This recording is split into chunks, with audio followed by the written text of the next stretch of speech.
I was a high level leader in a large sales company before I stepped fully into entrepreneurship. And I was like the man at this company. And I'm very much, a high ego driven individual. And I'm okay saying that and admitting that. Right. And I was like, I was top in what I did. And when I stepped away from that to focus on entrepreneurship, it was like that all that noise on this end from my careers was now quiet because I didn't have that anymore.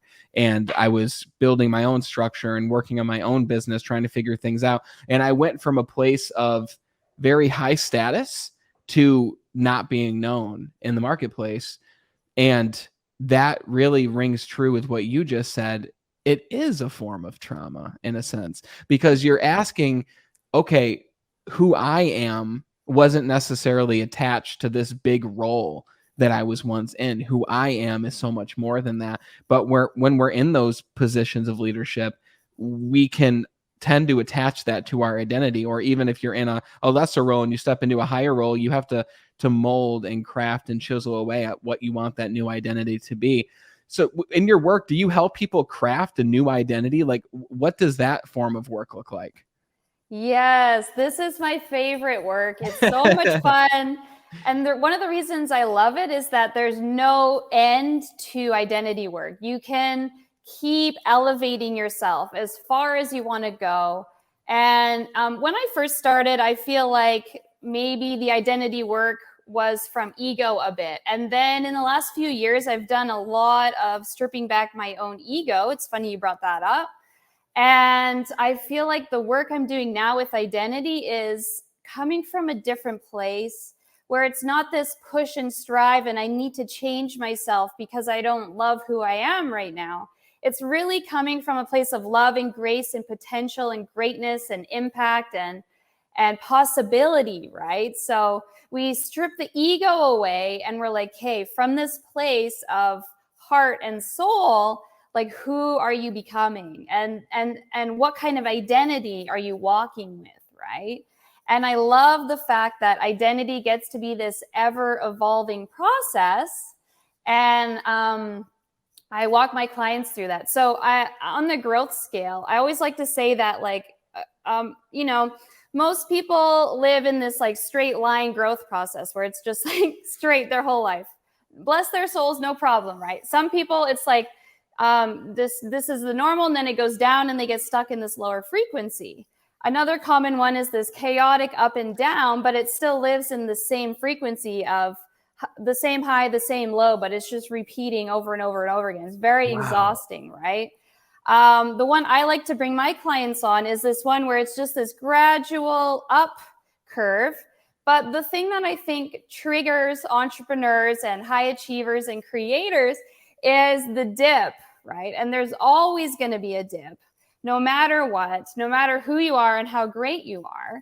But it's how aware are you to learn the lesson from that dip, be humble, and then catch it as fast as you can, and then keep moving up towards your next peak, right? So it's like you rise, there's your new normal, there's a little bit of a dip, you rise, there's your new normal. It's just ongoing forever and ever. Amen. Right? So I don't know if that answers your question, but it answered it so beautifully. I love that. And I'm going to guess that a big part of staying grounded through that process of the up and down, even if the downs are only, gradual dips and then they go back up and it continues to grow, is a mastery of oneself. Because we haven't talked about it yet, although you've made giant improvements in your own fitness.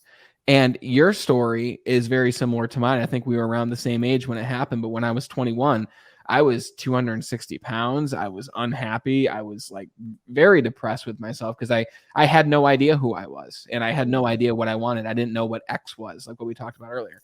And I think it's similar to you in the fact that you weren't happy with where you were in terms of fitness, but I know that fitness is a giant part of what you do now, and it shows very clearly. I mean, you're vibrant, you're full of energy, and I'm curious, and we can tie that in here. It's kind of a loaded question, but you talk about it a lot. What do you deem as self-mastery, And how does that fit into that growth cycle that we just talked about? Ooh, that is a good question.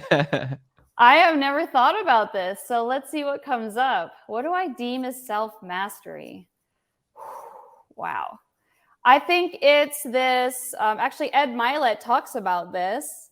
This is the first thing that came up. He talks about this duo of confidence and humility. And I think as you go towards what you want to create and be this big, amazing human, it's like walking with confidence and humility at the same time. So to master yourself is to almost be able to like step beside yourself and look at yourself clearly and say, okay, this is what's going on.